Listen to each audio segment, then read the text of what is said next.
What's up, guys? Welcome back to Zilla MMA. I am your host, as always, the Zilla. I want to start this episode like I start every episode, and that's by thanking you, the viewers.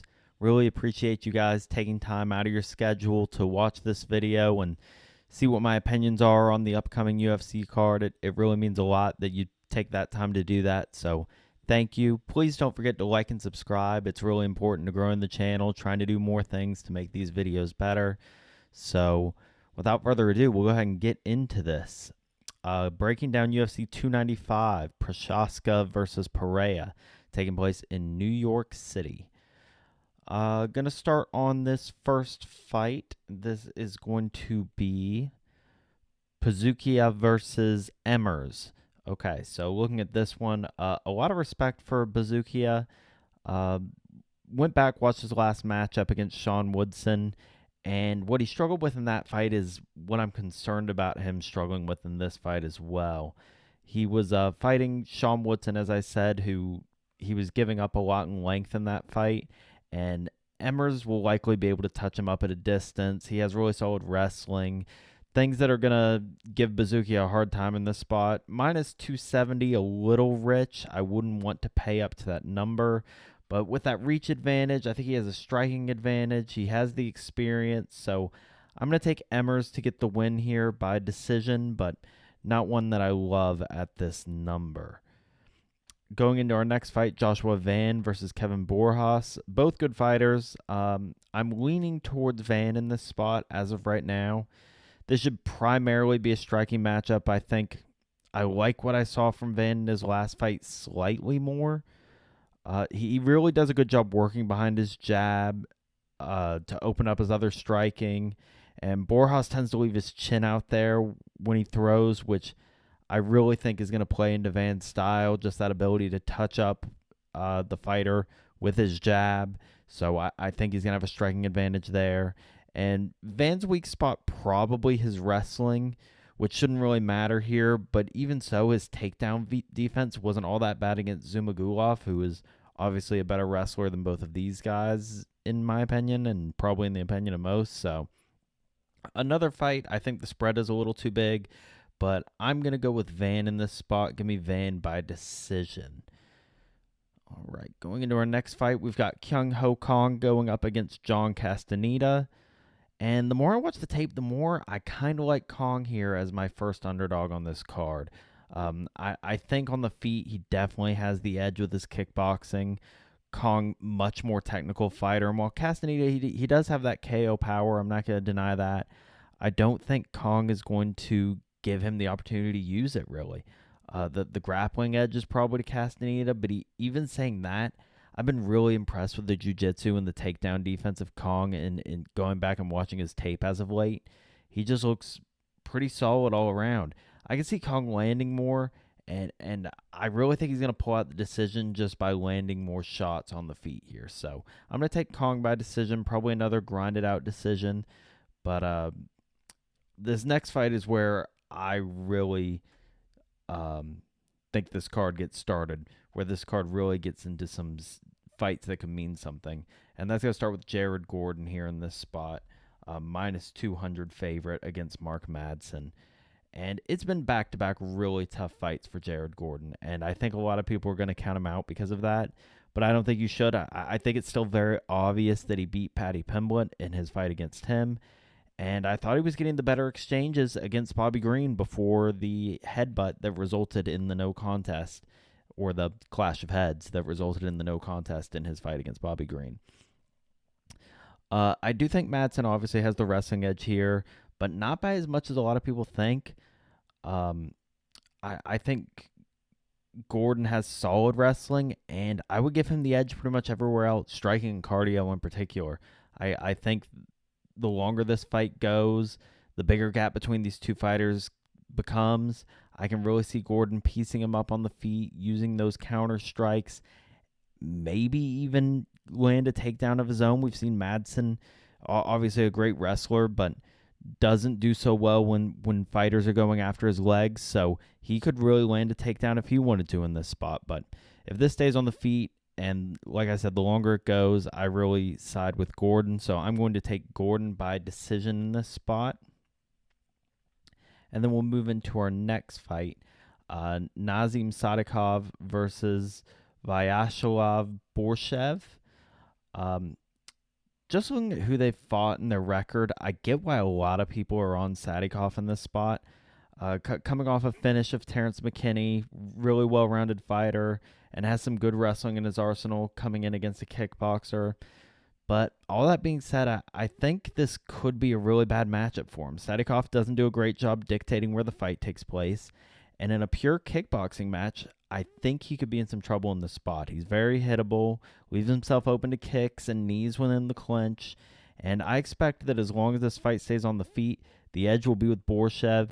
And I think he can get a decision here. So I'm going to take Borshev in this spot. He's going to be my second dog on this card, coming in here at plus 115.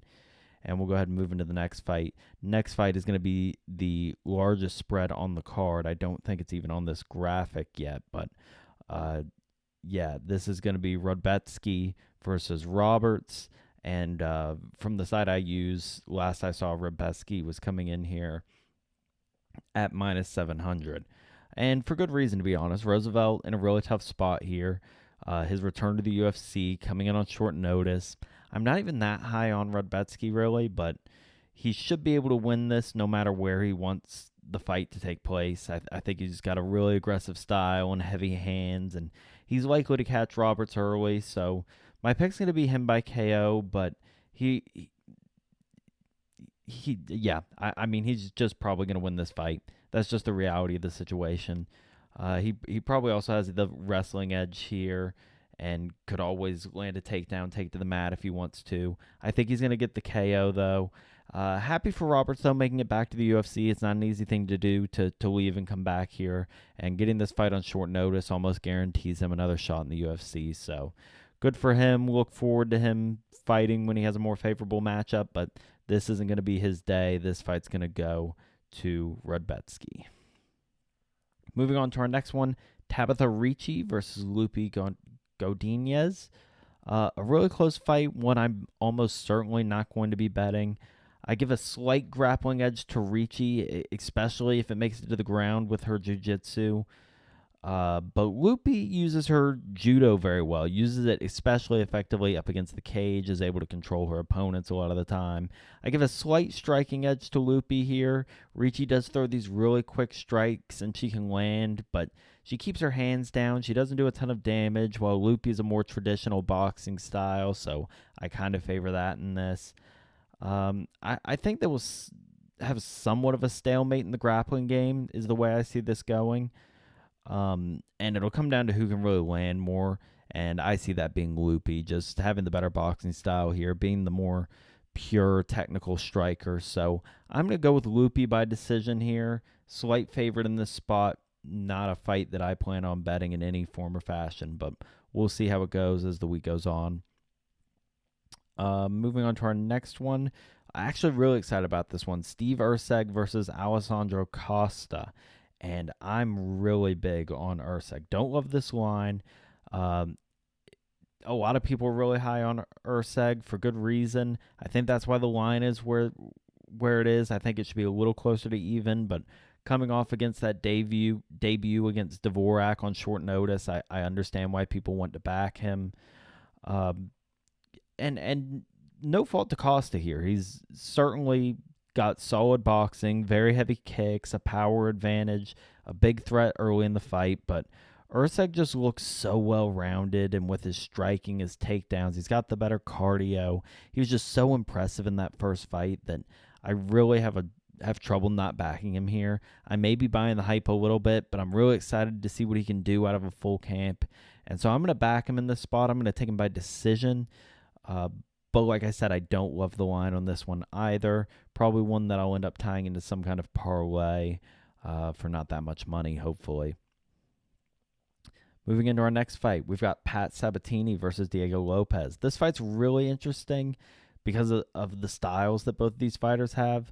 Lopez is super impressive off his back, constantly threatening subs with his jiu-jitsu, and I think he'll have a time to try it out because Sabatini's very skilled at getting fighters to the mat and keeping the fight there. So I see him landing the takedowns and then Lopez threatening the submission off the back. That seems like the most likely scenario in this fight for me. Rewatching the tape on both these guys, though, I think the most likely scenario was Sabatini taking it to the ground and having the skill to avoid the subs. I think he does a good job reining in the legs, controlling the fighter, uh, having the fight take place the way he wants it to take place on the ground. It's a great asset for him. I think this is something he's going to be able to use here. Now, I will give the slight edge to Lopez on the feet, but I'm not all that confident that either of them want this fight standing. I see most of it taking place on the ground. Really risky here because Lopez has world-class jiu-jitsu, but I'm going to take Sabatini to avoid that and ride it out for 3 rounds. I'm going to take him by decision in this spot, but again, not what I'm super confident in here, and as the line shows, only minus 120. Very slight favorite in this fight, so not the most confident one on the card. Then we move into the next one. We've got Matt Steamroller Frivola versus Benoit Saint-Denis. This has the potential to be the best fight on the card, really. When you go look at this, I mean, this is another one where I think the line has gotten a little crazy because of the hype behind Saint-Denis. He's deserving of the hype. He's definitely a powerhouse, very, very big for the weight class. Looked fantastic in his last fight in, the hometown match in France. But that being said, this is a hometown fight for Frivola, and he's no slouch. He's going to come in here. He's going to throw with him. He has cardio for days. I really think this should be closer to a 50-50 fight, if you're asking me. I like both these fighters. I think they're both going to go on to do great things in the UFC, continue to do great things in the UFC. And it's going to be an absolute firefight. I'm going to side with Steamroller to get it done here in front of the hometown crowd. I just really like the way he fights. I think this line is off. It should be a lot closer to even than it is. So I'm going to go with the dog here. Give me Frivola by TKO in this fight. And then we move into a really weird one. Jessica Andrade versus Mackenzie Dern. And it's weird just because we don't know what happened to Andrade. We don't know where she's gone. We don't know why out of nowhere she's completely fallen off the face of the earth. And while some credit has to go to her opponents, she hasn't seemed herself at all. And meanwhile, on the other side, Dern's suddenly becoming like a real contender in the weight class. She's made big improvements to her striking, cardio. Apparently been doing a lot of work with her wrestling. I think I saw something about her working with Cejudo or something like that. I can't remember off the top of my head, but she's definitely been working on her wrestling. If this gets to the ground, I think it's going to go the same as the rest of Andrade's recent fights. I mean, but even at this point on the feet, she might be in trouble. I'm not convinced she can win this fight anywhere, to be honest. Now, there's an off chance she can come out here. Maybe she made some changes to her game. She's fixed whatever the problems were, returned to her previous form. She's training rather than just taking fights and showing up. But unfortunately, I'm going to have to go off what I've seen.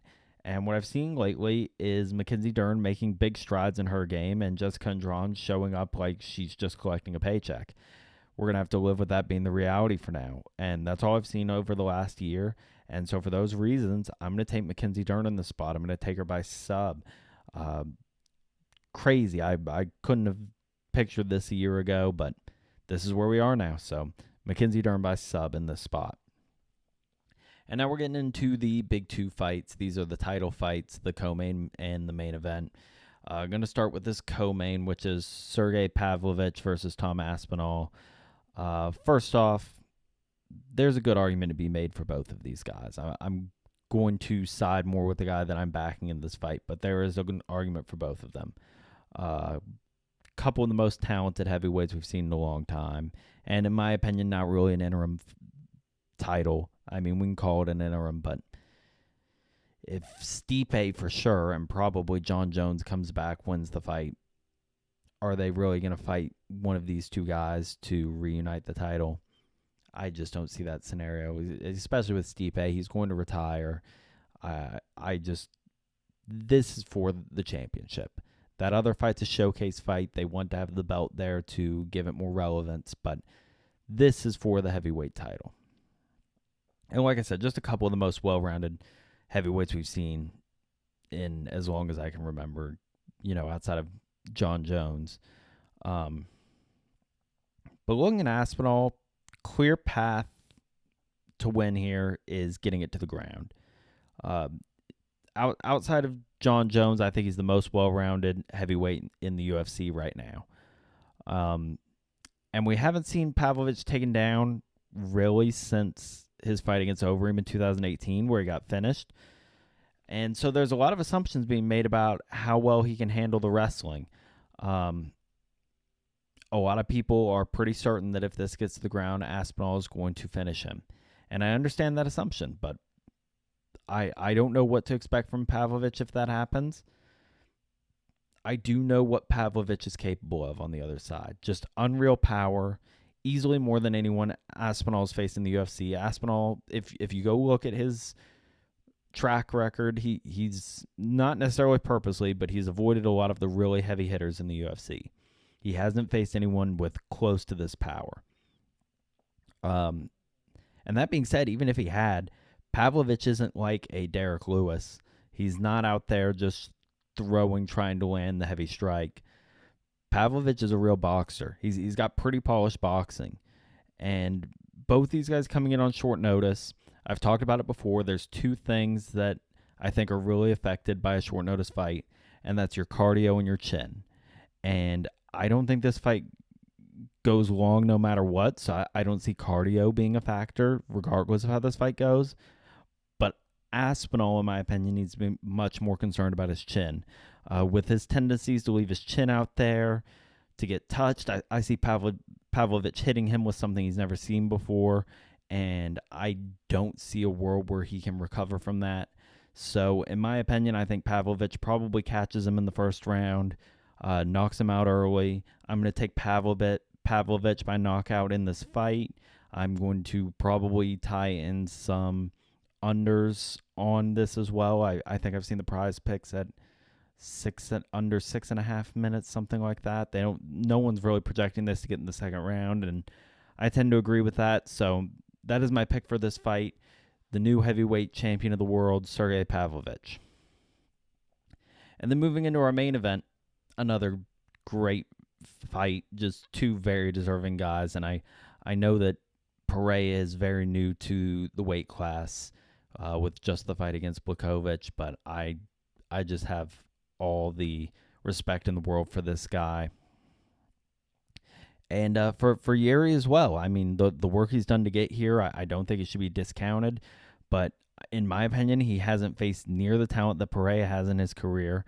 I mean, again, doesn't discredit anything he's done, but coming over from Ryzen, since he's been in the UFC, he's fought Ozdemir, he fought Dominic Reyes, and not pre-John Jones Dominic Reyes, post-John Jones Dominic Reyes, which are basically two completely different people, and like a 42-year-old Glover Teixeira.